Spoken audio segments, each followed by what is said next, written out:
નમસ્તે વિદ્યાર્થીઓ. હવે આપણે જોઈએ ઉદાહરણ 5.6. બરાબર. રકમ જોઈએ તો આકૃતિ જુઓ.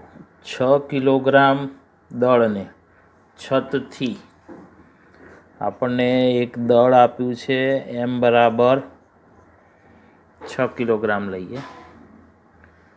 છતથી 2 મીટર લંબાઈના દોરડા વડે લટકાવેલ છે. દોરડાના મધ્યબિંદુ પીએ 50 ન્યૂટનનું એક બળ સમક્ષિતિજ દિશામાં આકૃતિમાં દર્શાવ્યા મુજબ લગાડવામાં આવે છે. સંતુલન સ્થિતિમાં દોરડું ઉધ્વ દિશા સાથે કેટલો કોણ બનાવશે, એટલે ખૂણો થીટા શોધવાનો છે. બરાબર. અને બીજી કિંમત આપી છે જી, ગુરુત્વ પ્રવેગ 10 મીટર પ્રતિ સેકન્ડ સ્ક્વેર લેવાનો છે. બરાબર. દોરડાનું દળ ગણવાનું નથી. તો આવી આપણને આકૃતિ આપી છે. જુઓ, આ એક આધાર છે, એની સાથે આ દોરડું અહીંયાથી લટકાવેલું છે. બરાબર. આ ઉધ્વ દિશા, અહીંયાથી એક બળ આ દિશામાં લગાડ્યું છે 50 ન્યૂટન. બરાબર. મધ્ય બિંદુ એથી, અને અહીંયા નીચે એક 6 કિલોગ્રામ દળ લટકાવેલું છે. અને આ જે ખૂણો બને છે થીટા, એ આપણે શોધવાનો છે. બરાબર. તો હવે આ રીતે બળ લગાડ્યું એટલે સંતુલન સ્થિતિ કહે છે આપણને. આ સંતુલન સ્થિતિ છે. બરાબર. જો આ સંતુલન સ્થિતિ હોય તો આગળ આપણે ભણી ગયા, આ બળ દોરડાનું તણાવ બળ T1 ગણવાનું છે, આ બિંદુ P ગણવાનું છે, આ વજન W, અને અધો દિશામાં વજન બળ કેટલું લાગે, તો W બરાબર mg, એટલે 6 ગુણ્યા 10, એટલે કેટલું લાગે, તો 60 ન્યૂટન. એટલે આ બળ 60 ન્યૂટન લખેલું છે. તો એ આપેલું છે. બરાબર. દોરડાની લંબાઈને આપણે કોઈ લેવા દેવા નથી, છતાંય આ અડધી લંબાઈ 1 મીટર ને આ 1 મીટર આપી છે. સંતુલન સ્થિતિ છે એટલે આટલું જ તણાવ બળ ઉધ્વ દિશામાં આ દોરડું અહીંયાથી લગાડતું હોય એ T2. બરાબર. તો અહીંયા તમારે આ ખૂણો શોધવાનો છે. ખૂણો શોધવા માટે ત્રીજી જે આકૃતિ છે C વાળી, એ ધ્યાનમાં લઈએ. જો, આ દોરડું, આ ઉધ્વ દિશા, આ બાજુનું બળ કેટલું છે, 50 ન્યૂટન. બરાબર. આ તણાવ બળ દોરડાનું T1, આ ખૂણો થીટા છે. હવે આ P બિંદુ સમતોલન સ્થિતિમાં છે. આ નીચે બળ T2 લઈ લઈએ, એની જરૂર નથી, પણ છતાંય આ P બિંદુ સમતોલન સ્થિતિમાં છે. બરાબર. તો પહેલાં તો આપણે આ T1 જે છે એના પરસ્પર લંબ એવા બે ઘટકો પાડીએ. એક ઘટક ઉધ્વ દિશાનો અને બીજો ઘટક આ દિશામાં આવે. ખૂણાની નજીકનો ઘટક એટલે કોસ, એટલે આ ઉધ્વ દિશાવાળો ઘટક હોય T1 કોસ થીટા, અને આ બીજો ઘટક કયો હોય તો T1 સાઇન થીટા. આપણે આગળ ઘટકો પાડતા હતા ને સદીશોના. બરાબર. તો આ T1 એ બળ છે, સદીશ છે, એના બે ઘટકો પાડ્યા પરસ્પર લંબ એવા. તો આપણે ત્યારે સમજી ગયા હતા કે ખૂણાની નજીકનો ઘટક કોસ હોય તો બીજો ઘટક સાઇન, એટલે આ ઘટક થશે T1 કોસ થીટા, આ ઘટક થાય T1 sin થીટા, બરાબર. અને સંતુલન સ્થિતિ છે તો આપણે આગળ કણોનું સંતુલનમાં ભણી ગયા છીએ. તો સંતુલન સ્થિતિમાં શું હોય? તો સંતુલન સ્થિતિમાં બળોનો સરવાળો શૂન્ય થાય, બરાબર ને. એક જ દિશામાં પરસ્પર વિરુદ્ધ દિશાના બળો હોય તો એ કેવા હોય? એનો સરવાળો શૂન્ય થાય અથવા બળોનું મૂલ્ય સરખું, દિશા પરસ્પર વિરુદ્ધ. તો P બિંદુ સંતુલન સ્થિતિમાં છે તો આ બે બળો સરખા હોવા જોઈએ અને દિશા પરસ્પર વિરુદ્ધ છે તો આવું લખાય T1 sin થીટા બરાબર 50 ન્યૂટન, બરાબર. આ સમીકરણ 1. ચલો એ જ રીતે આ ઉધ્વ દિશાના બી બળો કેવા હોય? સરખા જ હોય. એટલે આ સામસામેના બળો સરખા હશે. કયો છે? T1 cos થીટા બરાબર T2, પણ T2 બરાબર કોના જેટલું હોય? એ આપણે આગળ કહી દીધું છે, ઇઝ ઇક્વલ ટુ T2. તો ઇઝ ઇક્વલ ટુ 60 ન્યૂટન. સમીકરણ નંબર 2. બંનેનો ગુણોત્તર લઈ લઈએ. સમીકરણ 1 અને 2 નો ગુણોત્તર, બરાબર. તો sin theta upon T1 cos theta is equal two આ બાજુ 50 અને અહીંયા છે 60. T1 cancel, sine upon cos tan theta થાય. tan થીટા બરાબર અહીંયા 0 0 કેન્સલ એટલે 5/6. તો એના ઉપરથી થીટા આપણે શોધવાનો છે તો theta is equal two tan inverse 5/6, બરાબર. 5/6ની કિંમત આપણે શોધીશું નેચરલ ટેન્જેન્ટમાં, બરાબર. તો એ 40° મળે છે. તો થીટા બરાબર જવાબ આવશે 40°, બરાબર. તો આ રીતે ખૂણો શોધી શકાય, બરાબર છે. હવે ત્યાર પછીનો ઉદાહરણનો દાખલો લઈએ. ઉદાહરણ 5.7. ઉદાહરણ 5.7 જોઈએ. બોક્સ અને ટ્રેનના તળિયા વચ્ચેનો સ્થિત ઘર્ષણાંક આપ્યો છે એટલે μs 0.15 હોય તો ટ્રેનના તળિયા પર રહેલ બોક્સ સ્થિર રહે તે માટે ટ્રેનનો મહત્તમ પ્રવેગ શોધો. જો આવું કહે છે, આ ધારો કે ટ્રેન છે, એના તળિયા ઉપર આ બોક્સ મૂકેલું છે, બરાબર. હવે ટ્રેન આ દિશામાં ગતિ કરે છે, એટલે ટ્રેન ગતિ કરે છે એટલે આ ટ્રેનનું તળિયું આ દિશામાં ગતિ કરતું હશે, બરાબર ને. એ ધારો કે F જેટલું બળ હોય તો F બરાબર ma જેટલા પ્રવેગથી ગતિ કરે, બરાબર. હવે બોક્સ પણ એની સાથે ગતિ કરશે. કેમ કે બોક્સનું જે નીચેની સપાટી છે અને ટ્રેનનું તળિયું એ બે વચ્ચે ઘર્ષણ બળ લાગે, બરાબર. એ ઘર્ષણ બળના લીધે બોક્સ પણ એની સાથે ગતિ કરશે, બરાબર. પણ આપણને અનુભવ છે કે આવી કોઈ વસ્તુ હોય, તમે એકદમ આ ટ્રેનને આમ ખેંચી કાઢો તો બોક્સ ત્યાંનું ત્યાં રહે છે, ખબર ને. ઘણીવાર આપણે કાગળ ઉપર કોઈ વસ્તુ મૂકીને કાગળ એકદમ ખેંચી લઈએ બહુ વધારે ઝડપથી તો પેલી વસ્તુ ત્યાં પડી રહે.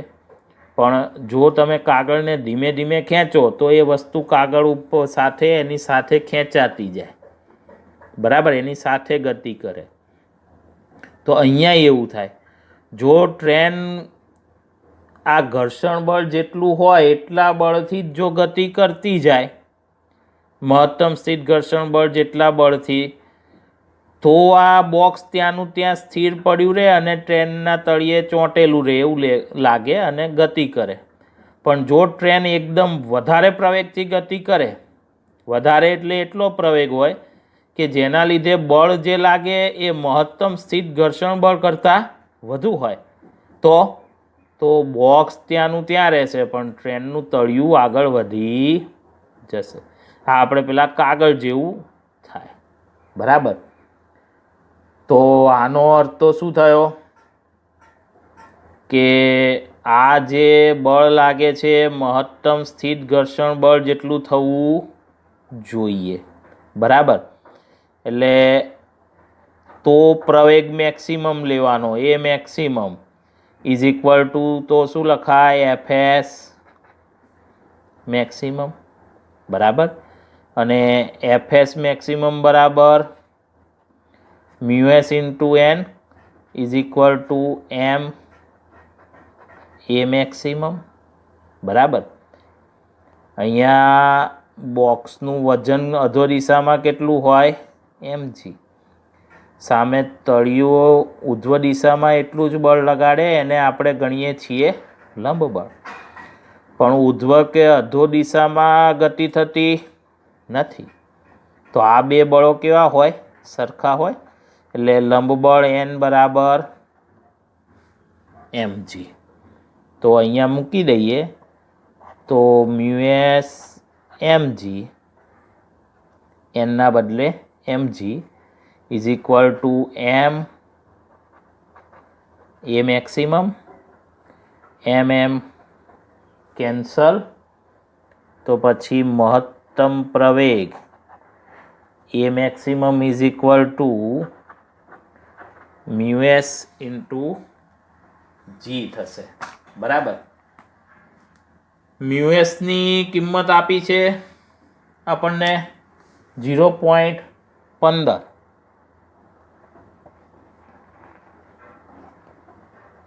અને ગુરુત્વ પ્રવેગ 10 મીટર પ્રતિ સેકન્ડ સ્ક્વેર લીધો છે. તો બેનો ગુણાકાર કરો તો 1.5 મીટર પ્રતિ સેકન્ડ સ્ક્વેર. આનો અર્થ એ થયો કે ટ્રેન 1.5 મીટર પ્રતિ સેકન્ડ સ્ક્વેર જેટલા પ્રવેગથી ગતિ કરે ત્યાં સુધી આ બોક્સ એના ઉપર સ્થિર રહેશે. જો એનાથી વધારે પ્રવેગથી ગતિ કરશે તો આ બોક્સ પાછું જાય એવું લાગે, નીચેથી તળિયું આગળ જતું રહેશે, બોક્સ પાછળ સરકશે. કેમ કે એટલું ઘર્ષણ બળ તો મળતું નથી. મહત્તમ સ્થિત ઘર્ષણ બળ હોય એટલું જ આ બાહ્ય બળ લાગવું જોઈએ. એનાથી વધારે બાહ્ય બળ લાગે તો પછી બંને સપાટી વચ્ચે સાપેક્ષ ગતિ થાય, એટલે બોક્સ સ્થિર રહી શકે નહીં. એવું આપણે આગળ સમજી ગયા છીએ. બરાબર, તો હવે ઉદાહરણ 5.8 લઈએ. રકમ જોઈએ તો આકૃતિ જુઓ. 4 કિલોગ્રામ દળ આપણને આપ્યું છે, એમ બરાબર લઈએ 4 કિલોગ્રામ. એક સમક્ષિતિજ સમતલ પર રહેલ છે. સમતલને સમક્ષિતિજ સાથે ક્રમશઃ થીટા બરાબર 15° ઢળતું કરવામાં આવે છે. તો દળ ખસવાની શરૂઆત કરે છે. બ્લોક અને સપાટી વચ્ચેનો સ્થિત ઘર્ષણાંક કેટલો હશે, એટલે મ્યુએસ શોધવાનો છે. આવી આકૃતિ આપી છે, જો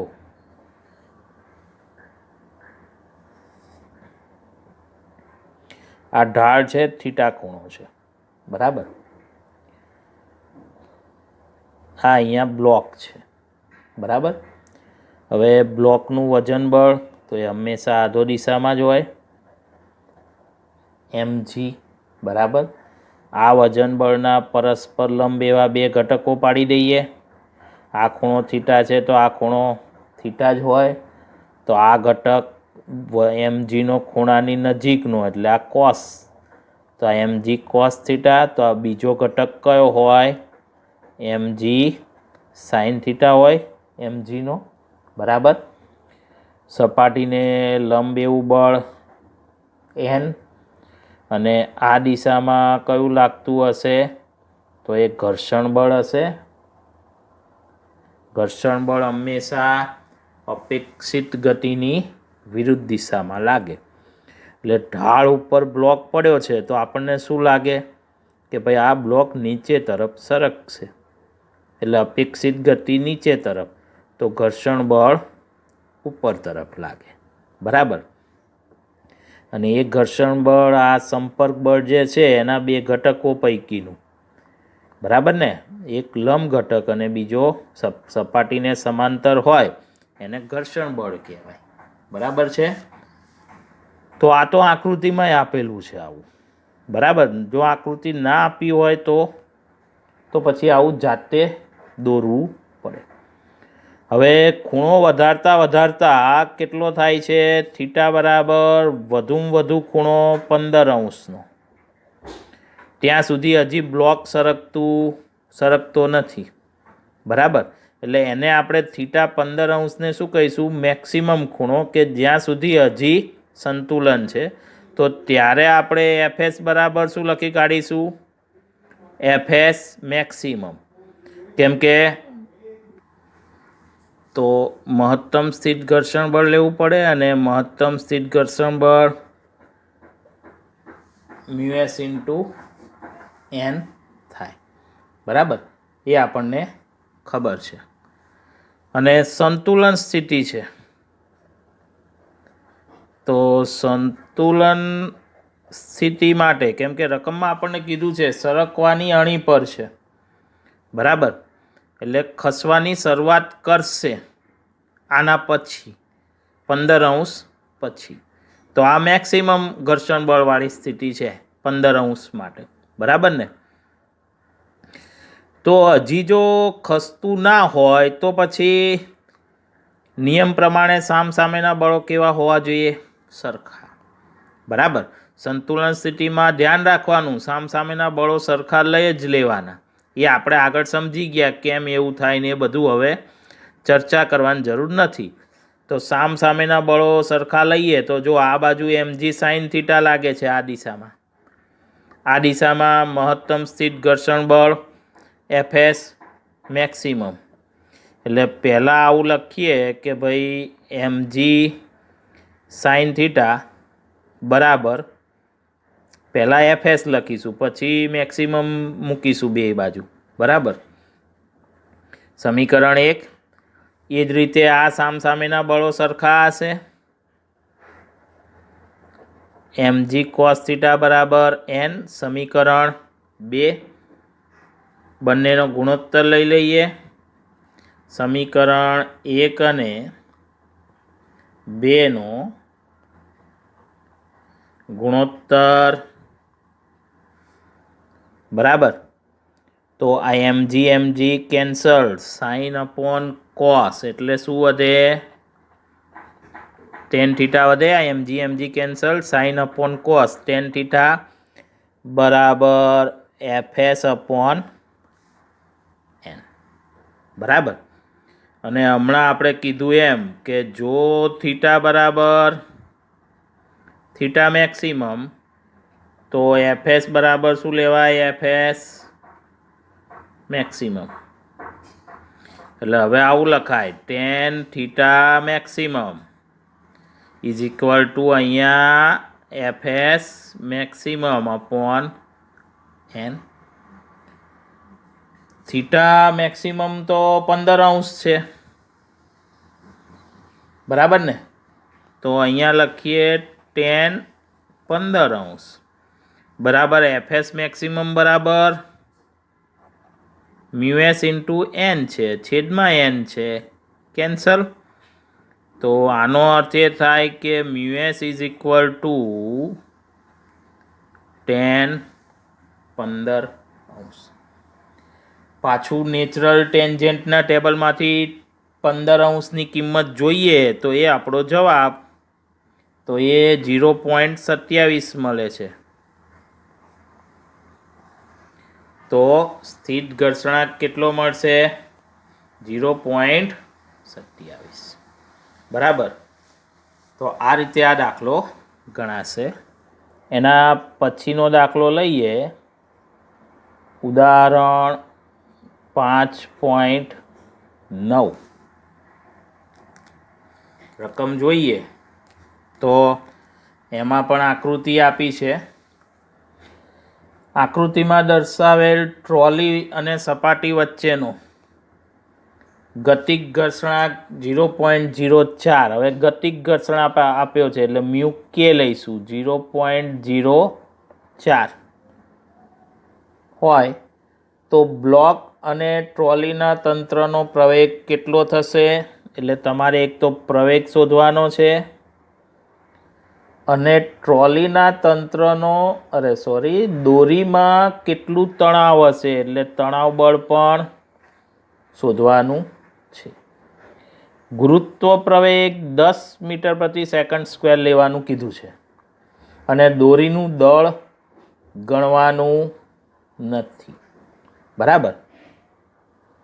તો જો આકૃતિ જોઈએ તો આ રીતની આકૃતિ આપી છે. આ સપાટી છે, એ સપાટી ઉપર આ ટ્રોલી છે. અહીંયા એક ગરગડી આ રીતે મૂકેલી છે અને અહીંયાથી આમથી આમ દોરી અને દોરીના છેડે અહીંયા વજન લટકાવેલું છે. 3 કિલોગ્રામ કીધું છે. 3 કિલોગ્રામ છે એટલે એના વડે બળ કેટલું લાગશે અધો દિશામાં? 3 × 10 30 ન્યૂટન. બરાબર. એ જ રીતે આ જે ટ્રોલી છે એનું દળ 20 કિલોગ્રામ છે. બરાબર ને? તો એનું અધો દિશામાં બળ કેટલું લાગશે? તો એ 200 ન્યૂટન લાગશે, કેમ કે આ 20 કિલોગ્રામ દળ છે ટ્રોલીનું. બરાબર. આ દિશામાં તણાવ બળ ટી લાગે છે અને આ વિરુદ્ધ દિશામાં ઘર્ષણ બળ, ગતિક ઘર્ષણ બળ એફ કે લાગે છે. અહીંયા એ ઉર્ધ્વ દિશામાં તણાવ બળ ટી. જો આવા દાખલાઓમાં કે જેમાં દોરી આવતી હોય ને એમાં ધ્યાન રાખવાનું કે દોરી એકની એક જ રહેતી હોય. જો આ એક જ દોરી છે અહીંયાથી સીધી અહીંયા, તો તણાવ બળ એક જ હોય, ટી જ લેવાનું બધી બાજુ. અને જો અહીંયા ક્યાંકથી બીજો કંઈક પદાર્થ આપ્યો હોય ને દોરી બદલાતી હોય તો પછી એક દોરીમાં T1 અને બીજી દોરીમાં T2 એમ તણાવ બળ અલગ લેવા પડે. પણ એક જ દોરી હોય તો તણાવ બળ એક જ હોય, ટી. બરાબર. હવે અહીંયા સંતુલન સ્થિતિ નથી, પણ અહીંયા આ ટ્રોલી આ દિશામાં ગતિ કરે છે અને આ વજન છે એ નીચે તરફ જાય છે. એટલે આ વજનના લીધે ટ્રોલી ખેંચાય છે અને નીચે તરફ જાય છે. એ ટ્રોલીનો પ્રવેગ શોધવાનો છે. બીજી બાબત અહીંયા એ ધ્યાન રાખવાની કે એક જ દોરી છે તો પ્રવેગ બેયનો એક જ હશે. બ્લોક જેટલા પ્રવેગથી નીચે જતો હોય, બરાબર, એટલા જ પ્રવેગથી ટ્રોલી આ દિશામાં જતી હશે, કેમ કે દોરી એકની એક જ છે, બેયને એક દોરીથી બાંધેલા છે. તો બેયનો પ્રવેગ કેવો હોય? સરખો. બરાબર. હવે આનું દળ આપણે આ M1 ગણીએ અને આનું દળ M2 ગણીએ તો આ જે બ્લોક છે એનો પ્રવેગ M2A, આનો પ્રવેગ M1A થાય. બરાબર. તો બળ M2A અને M1A. બરાબર.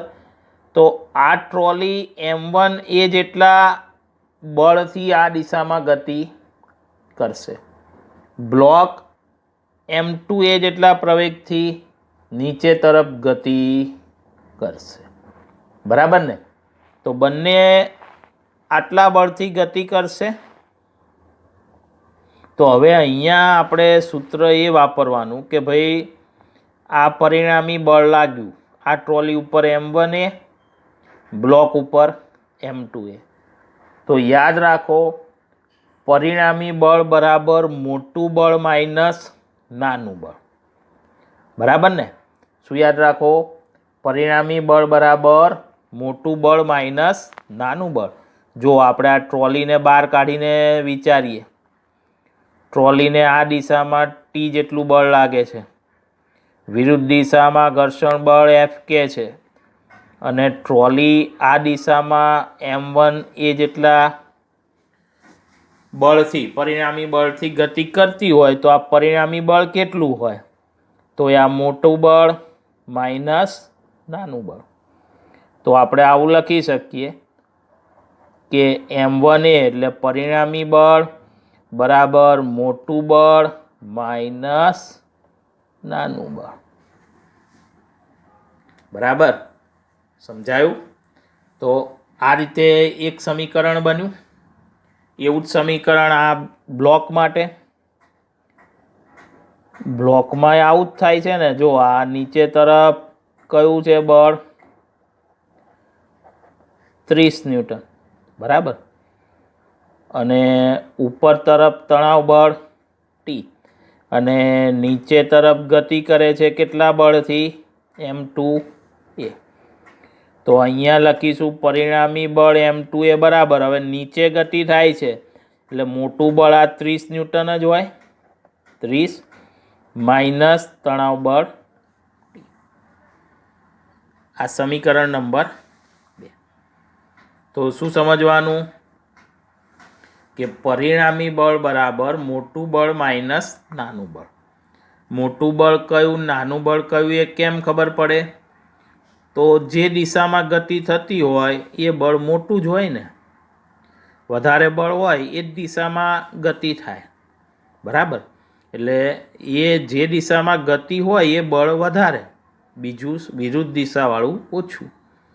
તો પછી જે દિશામાં ગતિ થતી હોય એમાંથી વિરુદ્ધ દિશાવાળું બળ બાદ કરો એટલે શું મળે? પરિણામી બળ. બરાબર? તો જો આપણી પાસે બે સમીકરણ છે, બંને સમીકરણનો સરવાળો કરીએ. સમીકરણ 1 અને 2નો સરવાળો કરતા તો M1A બરાબર T માઇનસ Fk, બીજું સમીકરણ કયું છે? વત્તા M2A બરાબર 30 માઇનસ T. તો આ plus T minus T cancel, આ બેનો સરવાળો થાય અને એ કોમન લઈ લો એટલે M1 પ્લસ M2 બરાબર 30 માઇનસ ગતિક ઘર્ષણ બળ. પણ ગતિક ઘર્ષણ બળની કિંમત આપણને આપી નથી, બરાબર ને? પણ એનું સૂત્ર છે એના ઉપરથી મળી જાય ને. Fk બરાબર μk ઇન્ટુ n, n એટલે આ લંબબળ, પણ આકૃતિ ઉપરથી n બરાબર 200 ન્યૂટન, સામસામેના બળો સરખા, એટલે ગતિક ઘર્ષણ બળ Fk બરાબર શું લખાય? 200 ગુણ્યા μk 0.04, બરાબર? તો આના ઉપરથી પ્રવેગ A બરાબર 30 માઇનસ Fk એટલે 200 ગુણ્યા 0.04 ભાગ્યા M1 પ્લસ M2 એટલે M1 કેટલા છે? 20 વત્તા M2 એટલે 3 કિલોગ્રામ થઈ જાય. તો આનો ગણતરી કરો એટલે તમને પ્રવેગ મળશે 0.96 મીટર પ્રતિ સેકન્ડ સ્ક્વેર આટલો પ્રવેગ મળે. બરાબર. અને આ પ્રવેગની કિંમત બેમાંથી ગમે તે એક સમીકરણમાં મૂકી દો, એકમાં મૂકો કે બેમાં મૂકો.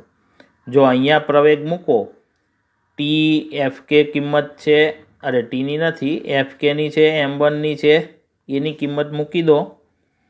m1 બરાબર 20 છે, 20 ગુણ્યા એ બરાબર 0.96 બરાબર ટી માઇનસ એફ કેની કિંમત 200 ગુણ્યા 0.04 બરાબર.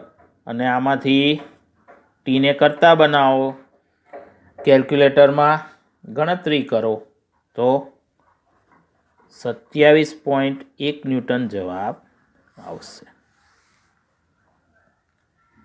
બરાબર. એટલે પ્રવેગ 0.96 મીટર પ્રતિ સેકન્ડ સ્ક્વેર અને તણાવ બળ કેટલું મળ્યું? 27.1 ન્યૂટન. બરાબર.